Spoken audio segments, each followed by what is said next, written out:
How good was Evan Riss? Your man, he was on the field and he had himself a game. How good was he? That was very good. Very good, mate. So good we both wore the same hoodies. I just wanted to wind a few people up north. But he was good. He got stuck in, he cleaned up, he did the dirty work, but he wasn't the best player out there. We said, don't be bashful, be brutal. And my God, they were. Huh? I love that test match. It was like kind of a test match from back in the day. It was brutal. It was messy. Some great tries, great scrums, just good defensive hits. And they got naught. As Nick Mallet once said, when England lost 18-0 to us in monsoon weather in Newlands, and someone asked Nick, are you disappointed that you only scored 18 points? And he said, how can I be disappointed? They got 0. There you go. Italy got 0. And I think our biggest theme from that first test was 24 points that Italy scored, a 20-meter maul try. We know we're capable of scoring 40 points plus against them. Yeah. 6 tries. This time we did it again. The key was defending that scoreboard. I loved it. 0. It was like when we did England, 36-0 in the 2000. Yes. 2007 World Cup. Yeah, and then the Frenchies were running around and they said, now fake the suit, and they're going 36. Angleterre, 0. Italy, 0. That's what happens when 10 in the world plays away from home, rest 10 players, and they play against the world champions. 45-0. I thought it was a fantastic response from the world champions, the back-to-back world champions, to just demolish them like that. Jake Paul, first beating he's really taken. He looked terrible, mate, Jake Paul. Looked like he finally was in a fight. Oh, mate, I used to play John Aloma rugby a lot as a kid, me and my mates. And there was one guy who always wanted to be in New Zealand. And then he would just R2, R1 with Jonah Loma and just run through teams. And he would take great pride from scoring lots of points against Japan with Jonah just running through guys. So what has that got to do with this conversation? Not a lot. But what I will say is I was very impressed with South Africa's response. It's a massive improvement from the first test. The intensity was probably there in the first one, but the execution, the accuracy, they added that in the second test. They held Italy to no points, which is a massive feat, especially in the second half when you make the changes. So I thought it was a great performance. I thought it was a great result. Like you said, the defense stood up strong. It was a bit cute and coy with some of the gimmicks and plays and stuff, but it is Italy. It is a early season warm-up. I'm not sure how much Australia, New Zealand, or Argentina can really take out of watching that game with the Boks, which in itself is probably a little bit of a victory as well. I thought the wingers were outstanding, man. I thought Makazole Mapimpi and Edwald did absolutely fantastic.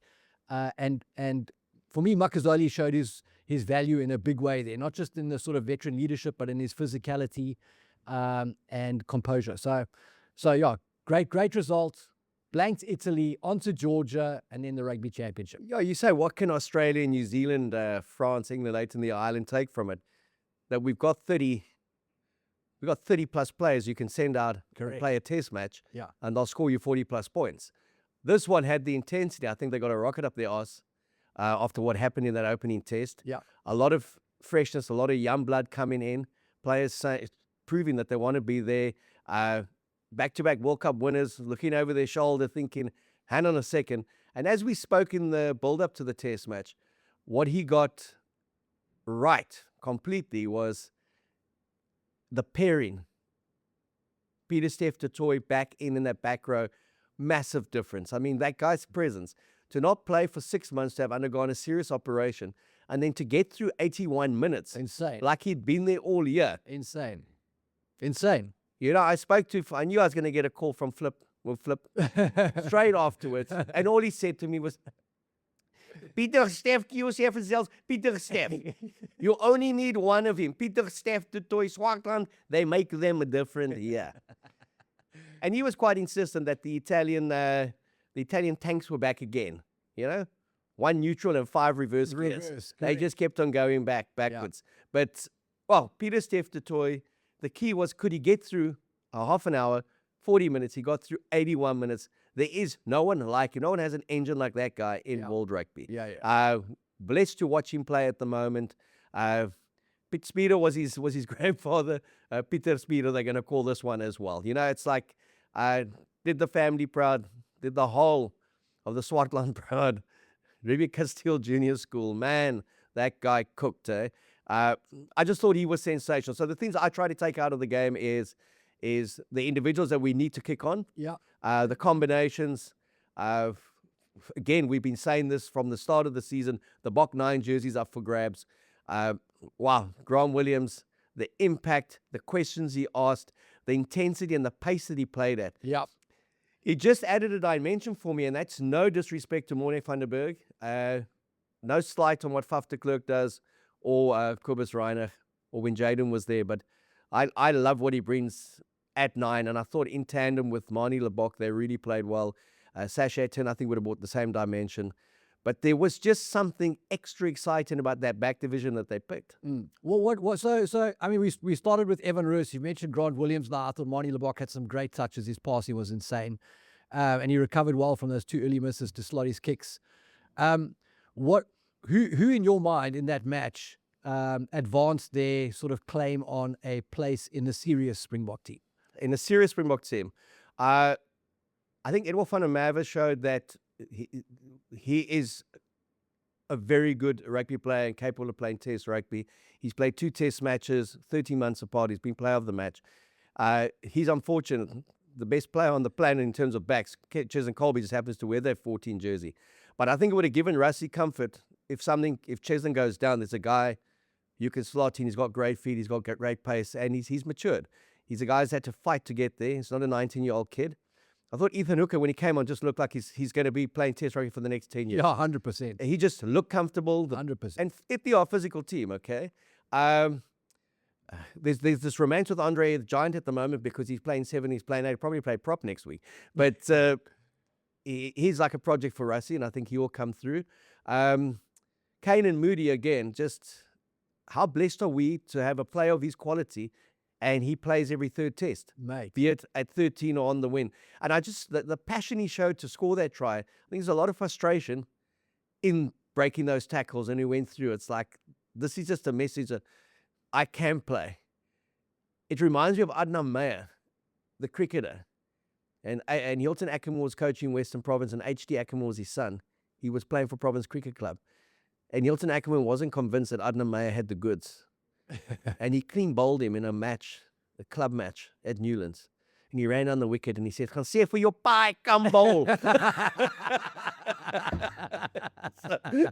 So it's like, Canan Moodie to Rassie and them, I can play. I can play at 13. You know, that match he played against the All Blacks pre the World Cup at Twickenham, he was just genius in that match. And he just has so much time on the ball. He's graceful, he's strong, he's a big lad, and he's only 22. And he's only 22, man. And here's an interesting statistic, and this is why he has to start at Eden Park.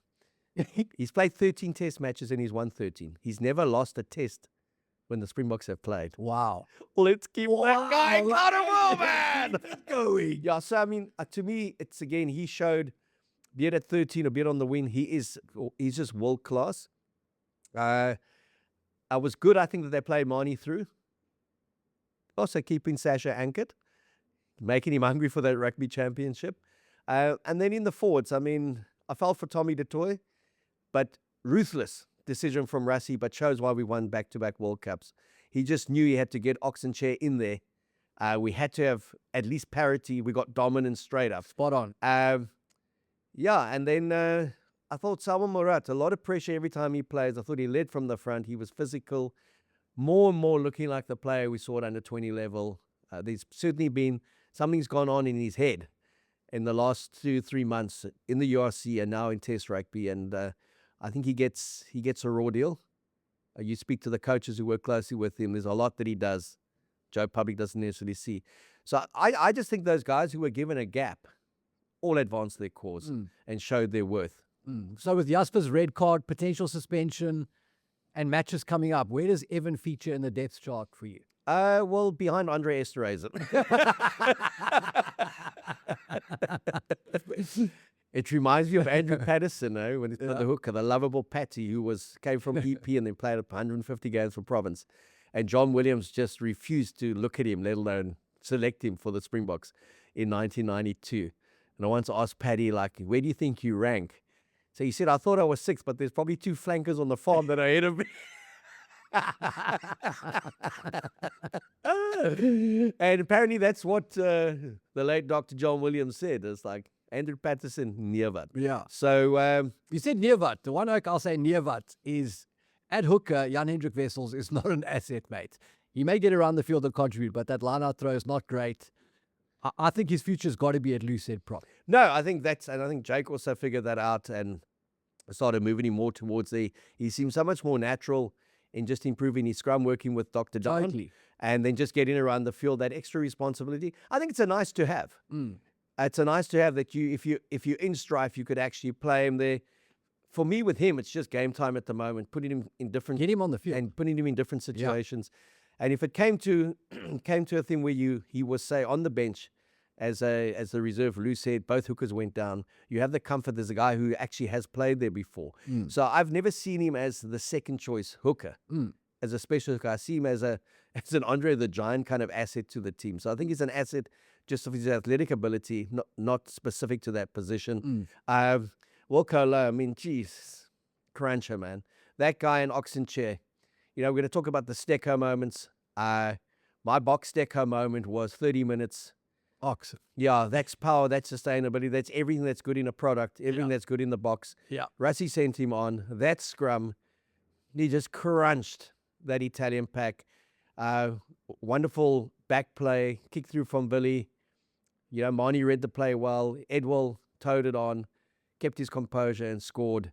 That to me is my Springboks Stecco moment of the play. That ties in with what we're saying about Nche's kind of contribution. Yeah. I know Ryan Frieder, our wonderful mate, Cape Etc. Getaway, likes to talk a lot about rugby on X. It's a cricket magazine, fashion aficionado. I mean, pre the Barbars game, him and his mates bumped into Ox at Vasco's. And I think Ox sank a few double brandies with them and had a good time. Beautiful. And he told them, don't be worried. If you'd seen the state of the Barbarians this week, you wouldn't be worried. We'll be fine. So Ox knew it'd be fine. I mean, it's just, when I see Asenati, Kabakani, your mate, it's how prop should look. Yeah, 100%. They shouldn't look 101 kilograms, streamlined, and be able to pass left and right and offload. These guys can do that. But they scrum and they play, and that's why Bok rugby is strong. We go back to 2018, when Rassie and Jacques came back from Munster. It was like transform and win. Give black players a game time, so create the environment and see if they're good enough. Give every player that you believe in opportunity to prove he's good enough or he's out. So it was game minutes, but it was go back to the fundamentals. The Bok team has to have a incredibly strong set piece, scrum, and a functioning line out, and from there we can play. And I just thought I'm getting all misty teared up here, thinking of Ox. Has World Rugby ever, the people are in anticipation for that first scrum.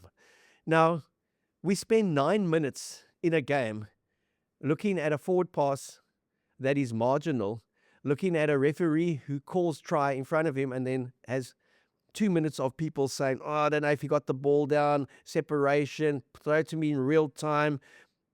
That slowed the game down, not a reset on a scrum. Totally. And you look at just globally, again, it was ridiculous, the amount of TMO intrusions, foul play intrusions. And when you play it in real time, it's a very different ballgame. But the referee saw it in real time. He saw it in real time. Trust what he sees. Yeah, exactly, mate. Trust what he sees. So, Ox Nche for me, just wonderful. I know you have another Stecco. You mentioned it on the way in because your love for New Zealand. You have an international Stecco power play. I do have an international, mate. So obviously the box scored 7 tries, some glorious ones in there. I love Makazoli's involvement in Grant Williams' try. But what I will say is, New Zealand, mate, came up with a nice little sexy line-out move where they basically bring the ball down from the line-out, a guy dummies like he's going open side, and they break blind and play the scrummy on the left wing, and Cam Roygaard raced away for a great try, mate. I thought that was a worthy nominee. Cam Roygaard, you called it, mate. He is playing some great rugby. Yeah, I mean, from the beginning, he's reminded me of Jos van der Westhuizen at his athletic, brutal best. He's big, he's strong. He had that injury, he's come back. I thought in Paris last year he was outstanding against France. He really troubled Antoine Dupont. He's a good 9, and I think got some good ones as backup. I still wonder about their ability to sustain a physical contest for 80 minutes. I thought in that first 30, admittedly against a French team now that was really testing their depth, 10 changes to their starting lineup, that would be closer to the C team now than the A team. Yeah. It was like a vintage New Zealand, but they really weren't playing much. So pace, Vai's try was everything that we associate with the Richie McCaw All Blacks. It was about the past. It was about the future that they want to play. But I don't think it's the way they should be playing, because I just don't believe they've got the tight five to kind of hold it for 80 minutes. And I go back to that game against us when they won 35-20 at Mount Smart, when they 20-0 up basically so early on. And we were laying in wait for 10 days, a bit cold. But as that game grew, we started coming back into that game with our bomb squad, our physicality. And yeah, you go back to when they, even though it was under Fozzie, when they were 25-6 up against England. Last 8 minutes, there was nothing left. 25 all. Another 2 minutes, they would have lost that because they had nothing in their legs because of the way they play. Yeah. You've got to be so conditioned to want to play like they do. It's at such an incredible pace, but at times they go nowhere. But that's bullseye, mate, because and that's what was so great about the Boks this week is they responded to the first test sort of rust, and they delivered 2 40-minute halves that were quality, regardless of who came on and when they came on. Now, All Blacks smashed France in that second test, but in the second half, they drew 14-14. So they just don't have the ammo. Their plan is good to start with. They've got some reasonable guys up front to begin with. But as soon as they clear that bench, it gets messy, and it gets messy fast. And I think that's a huge problem for New Zealand. And that's why I spoke about it after that first test against Italy. New Zealand are not going to beat us in a slugfest. They can't. It's not the All Blacks of old that could take us across the width of the pitch and the depth of the pitch and challenge us in every facet. I don't think. I don't think they've got the weapons to do it. They have to downscale the game, make it simpler, less sexy, and kind of almost try and hide that tight five in a way from what they're going to face when they play the Boks. Yeah, look, I think I've been impressed with the big Dutchman, Fabian Holland. He's been good. Been good without adding that mongrel. I mean, he's a big unit. Yeah. And I thought Patrick Tiapaludo added good bulk. They've got good players, but it's again, how many out of that 15 do they have that can really come on and make a difference? And when you talk about the All Blacks and you're talking about the quality of their players, you're not saying in relation to the rest of the world. We're talking about according to All Black standards. I mean, you talk about Sam Whitelock, Brodie Retallick, the guys of yesteryear, they were sort of fixtures in that tight five. Jerome, and then back to Jerome Kiner. Kieran Reid, Richie McCaw, and the list goes on and on and on. They've had fantastic, world leaders. They obviously back-to-back world champions. And so they've got players that are better than what you're going to face in the British and Irish Lions. But by All Black standards, those guys are not at the level that we expect from the All Blacks or that we're used to seeing come out of there. Yeah, look, so I mean, they did the business 43-17 and expected them to do it. I don't know what team France will pick now, just whoever hasn't played on tour, just to mix and match, get out of there. The Dave Calais trophy back to New Zealand. Quite a hollow one, though, knowing that there's 25 players sitting back in France that they'll be playing in Paris later that year. Would be the litmus test. But as Jeremy Paul said on one of the podcasts from Down Under, and Justin Marshall concurred, France is never going to win a World Cup if they don't send their best players on these Southern Hemisphere tours. See France to go out in the quarterfinal in Australia because intensity just becomes different at a World Cup. True. The only way you do get exposure is your best players have to play. You go back to 2003 when Woodward took that whole England side. He gave up winning 18 in a row. They lost the 17th one in a row by a point when he changed 15 players. They lost 17-16 against France. They played them back to back. And then he took that whole squad to New Zealand and Australia. Things went for him as well. They were down to 13 against 15 in Wellington. They beat the All Blacks. A couple of missed kicks again from the All Blacks. Poor opportunities, but it gave them that belief, and they went to Melbourne and they beat Australia. And when they came back to the World Cup, those players said we had done it here a couple of months before that.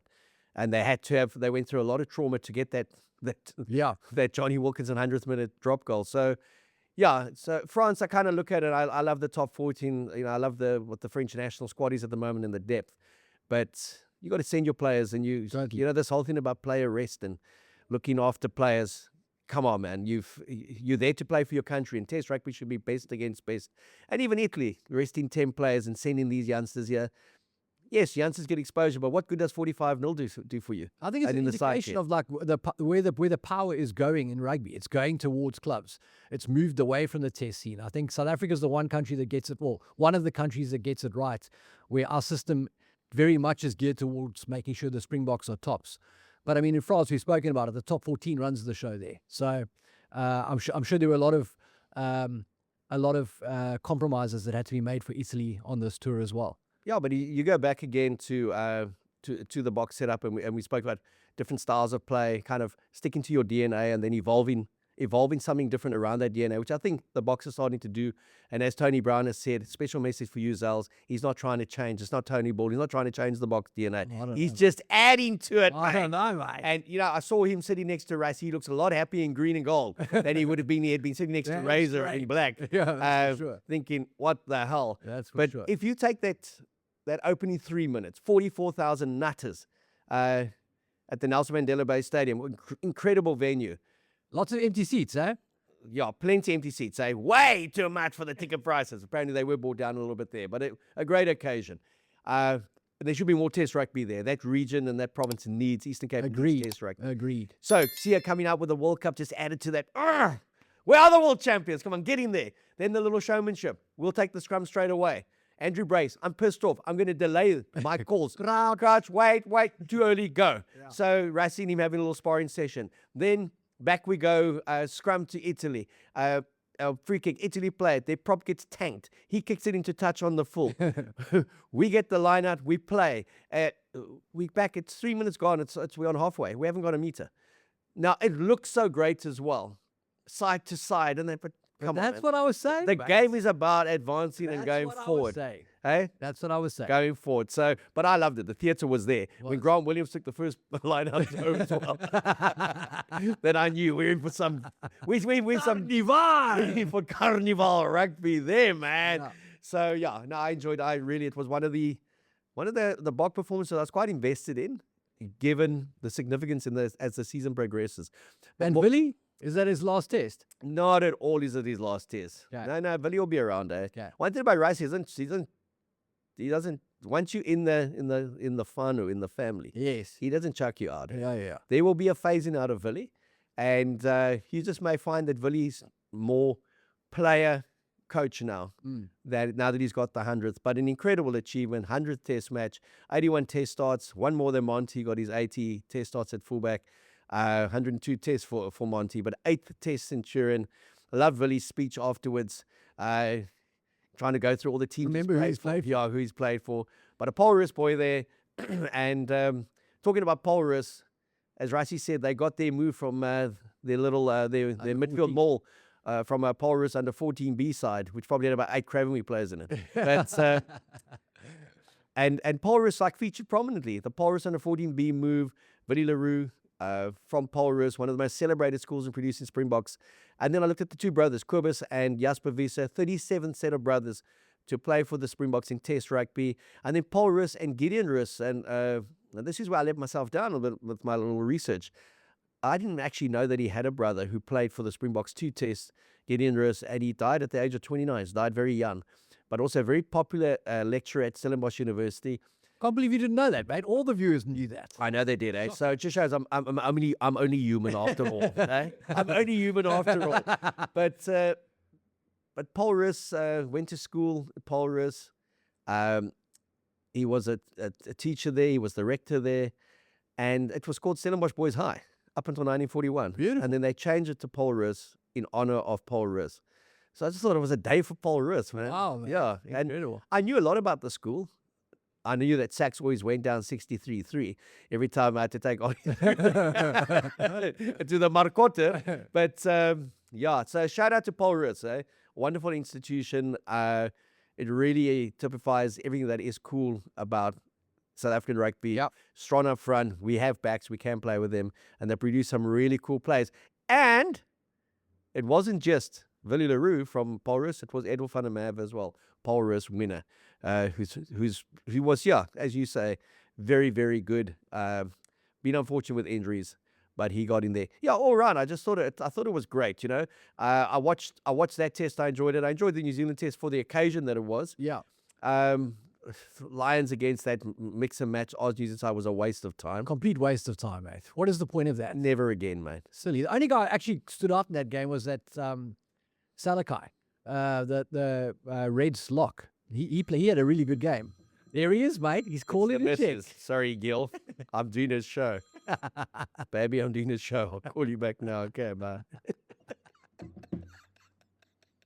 I'm sorry over that. Duty calls. But Let's go through it again. I was going to say the only guy that really stood out in that match was Salakai Lotto, the lock from Queensland Reds. I thought he performed really well. I'm surprised he's not in that Wallabies mix. They could use a big rig in the second row. Yeah, I thought Pete Samu individually. Yeah. He's a good player. Plays for South Americans are always great. Yeah. Doesn't he just look like he's like one of those, like you expect him one of those like South American. But what that game showed you is why none of those New Zealanders are playing for the All Blacks. Yeah. Okay? Yeah. David really had a shocker. Well, to be fair though, mate, they did just slap that team together. Yeah, and he's playing the Crusaders defenses. He's rushing up and no one's going with him. And it was just a waste of time. Yeah. Interesting, young Henry Pollock, who I adore. I think that adore him as a rugby player. Love Okay, this guy. as a rugby player. Love this guy. It reminds me of a young Bob Skinser with a little bit more physical edge. Yeah. But It's just a little bit. biggish and bullish. And so, like, 3-0, they want to beat Australia, make them the greatest Lions team ever. He's 20 years old. Maybe his dad should remind him of showing the 71 series to New Zealand, the 74 series to South Africa. Those are great Lions team. If you beat Australia 3-0 and they're ranked 8th in the world and you are 4 nations being put together, it's not the greatest Lions team in the world, mate. But if you lose to Australia, you're the worst Lions team ever, That ever is true. played. And I'm telling you now, I've got them to lose. Yeah, I've also got them to lose, man. I think Australia wins the series. I see Eddie Jones has raised some questions about Australia's conditioning, and he's raving about how sort of the Lions prep and how they're ready to go, even though some of these warm-up games haven't been of the quality that he would have liked to have seen. But I don't know. I just don't see it, man. It's not that the Lions don't have some good individual players. I just can't see them putting it together against Australia in Australia. And Australia are on the up, mate. I think that Super Rugby comp has given them some impetus. And I think Joe Schmidt's got some plans up his sleeve. And I like their back row, mate. They've got some great players there. So I've got Australia to win the series. Well, we're going to chat later in the week about Australia, Lions, 12 years in the waiting, 12 years in the making, mate against mate. It's in Suncorp Stadium in Brisbane, where it all happens. It's the game of the weekend. Us against Georgia. It's going to be a nice hit out for us again. Yeah. Shout out there to the Cheetahs beating Georgia 24-20. Wow. Zels, actually, you called me and said, listen, do you see the state of the Cheetahs pitch? I said to you, I didn't even know there was a game, which I didn't. Mate, that pitch was atrocious. Yeah, I didn't even know there was a game. But well done to Franz Steyn and his boys for getting the win. To the Province Craven Week team, never in doubt, even though you only had 2 Belgian players. They tell me Weinberg's got a good side. That's why so many of them are there. And that Josh Neal from Bosch, who's going to Leinster, will play for Ireland, another product out of the South African system. Another Irishman. Another Irishman. It's always been his dream to play for Ireland, ever since he played for Western Province. And then just Argentina. Can't take them seriously when they lose What to is up with that? That is great results for England, mate. Great results for England on that tour of Argentina. Very, very good. But here's an interesting thing as well. They've played each other. England has won 3 times. Argentina's won 3 times against England in Argentina. England's won 14 times and there's been 1 draw. Every time they played a 2-test series that England has won, 2013, 2017, 2025, it's been because England have gone there without 15 players who were with the Lions. So that could be the answer. Amazing. Maybe that is the best England team. Amazing. Wow. Yeah, and I thought they were good. I thought they were very good to get a series win there. It's Fiji. Nice to see them beat Scotland. Very Vicky much Byrne, so. well done. Yeah. Disgraceful scenes. Disgraceful scenes. See Paul Cal go down 100 and mate. was 106-0, 106-7. Yeah. They got 7. Can't believe Ireland conceded a try, mate. Very disappointing. Yeah, and they had 1 chalked off as well, Portugal. But Ollie's mate Luca, who's been living in Lisbon. He was there. He's in Germany. He sent them a text on their group, and he's like, "Yeah, but Portugal we're missing some of their big name players." And I think Dol Johnson said, I didn't know Portugal had big name players. But not good for them. They've regressed since the World Cup. They came fourth in that second tier, Six Nations. Yeah. Yeah, I mean, I would call on Rick, but I know the ice has got him at the moment for the weekend. Ice got him after what he had to say last weekend. Flip, he'll make a turn later on in the week. But we'll be back talking about the box side that Rusty's going to pick. Jeez, if you can pick that same 23, Zels says he'll give you his half. Rusty, you are not allowed to enter. But yeah, I mean, it's just it's vintage rugby season. Everything's building towards the rugby championship. But Zels, this week has to be British and Irish Lions and Australia. And I think something is brewing there. The Wallabies have been very quiet, unusually quiet, while Joe Smith has muzzled them. And they've let these Lions roar. 5 matches in 15 days. They've pumped everyone. I'm telling you now that this Australia-New Zealand Mickey Mouse game is the one that will give the edge to Australia, because these Oaks have started to believe their press after that game. Yeah. Because they played names. They didn't play a team. Yeah. Spot on. I agree with that, mate. 100% agree with that. I think the Wallabies are going to be underrated, and I think the Lions are going to get caught by some of the guys that probably don't know too much about. For me, Fraser McWright, Harry Wilson in the mix there, Valentini and all those guys. There's a bunch of Aussies that are on the up, and I can't wait for the series to get going, man. I think it's one of those series where you just get to be a fan and enjoy it. You don't really have anything invested in who wins. You just want to see some great rugger.